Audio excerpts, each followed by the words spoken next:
ngayon, Kwento. I have to be careful. Ay, talaga. Hindi. Ang hirap maging- Sikat ba yan? Diba? At dyan po nagtatawa. Hindi. Ako, wala akong problem ha sa ganun. Kasi, hindi, dapat naman talaga ako sa looking back, hindi na wala akong kaaway kasi na past ko, wala akong kaaway na Pero ex. ba't di ka nagpunta? Siyempre, ayokong respeto, ayokong maka-hurt. Mm-mm. At saka, ano na rin sa sarili. Respeto na rin Oo, sa talaga. sarili mo. Kaya kaya mo yan, tawid natin to. Patay ka sa akin. So, hindi In-invite, alam naman nila kasi in-invite ako on air na pumunta ka sa... Oo. On air ka di...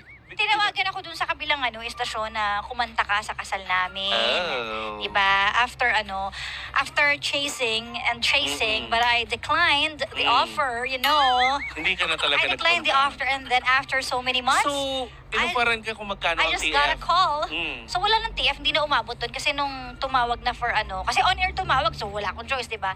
Nag-invite na punta ka sa kasal namin, ganon. Pero hindi na for Tsaka what pa? Respect. napaka-insensitive naman. Una, insensitive kasi respect ko na lang sa kanilang dalawa yun. Kahit okay si girl na makita ako doon, ako na mismo yung, 'di ba? Insensitive ko naman kung 'di ba, mamay mapatingin pa sa akin na onte, di mag-away pa kayo. Tapos mas bonggo pa yung damit mo kaysa sa bride. Oo, number one, pagiging insensitive. Pangalawa, parang delikadesa na din yun na ibibigay ko yung moment na yun sa kanila. And then pangatlo, ano yun, parang, syempre, as respect, ayokong makasakit ng But are you guys in good term ngayon? tao. Tapos na. Hmm? Syempre hindi. Hindi Pag kami, ganun ang wala akong kinakausap na ex. talaga? Oo, ever. Choice or bawal talaga? Choice. Okay. Kasi Okay. At it's least a alam mo choice. Because cannot be sabi ko na sa'yo eh. Oo, pero before, I used to talk, Mm-mm. with, kasi nagiging friends ko talaga. Sino ba Wala akong nagbabawal harm, sa'yo? wala akong harm feeling sa mga ex ko. Oh. Pero syempre, kapag dumating na yung time na alam mo na, hindi dapat, kasi ito hinihingi ng pagkakataon. True. Diba? I learned na wow. I learned na hindi na dapat. Kasi, Tsaka saksi naman ako na marunong ka talagang umiwas sa ex. Wala nga akong re-rep. Ha? Paano mo nasaksi? Basta, hindi pwede pag-gifted on air. Alam mo yan, na umiiwas ako sa mga ex. Minsan nga, kahit nakita ko na Marunong ng gaganon ako eh.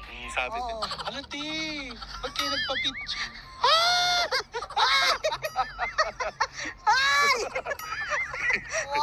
Sobrang iwas na iwas ako sa ganyan. Marunong siya umiwas. Minsan nga pag nakita ako, magtatago talaga ako. Ba't sa gandang ka rin, hindi ka malapit? Ha? Ganong level ako. Pag may Oo. nakita ako na past, hindi ko nahihintayin na mag-eye to eye pa kami. Ako na yung gaganon agad ako. Magtatago agad ako. Hindi ko alam, parang may may na sa akin na intuition na, ang tawag doon? Na-instill na sa akin na automatic. Wag, ganun.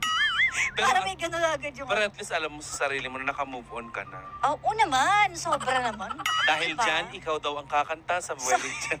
Charis. Hindi na, di ba? Ayun. Ayaw mo na. Hindi, oo. Kahit na 2.5 million ang offer. Yes! Grabe naman. 2.5 Oo million. na. 2.5 million, Ba't 3 ikaw songs. papayag ka na? Oo naman, pera yun, B. Papayagan ka ba? Oo. Parang hindi mo na tinanong, ikaw na nagdesisyon eh. Bigyan ko siya 500,000, oo. Oto, yes. Grabe naman. Tara na. Kakanta ka sa kasal. Oo, pagdadrive pa ako niyan. Siyempre, Supportive ah. trabaho. So Nandun sa'yo, ako para trabaho. sa'yo walang issue. Wala. Ganon. Tsaka sa partner mo walang issue.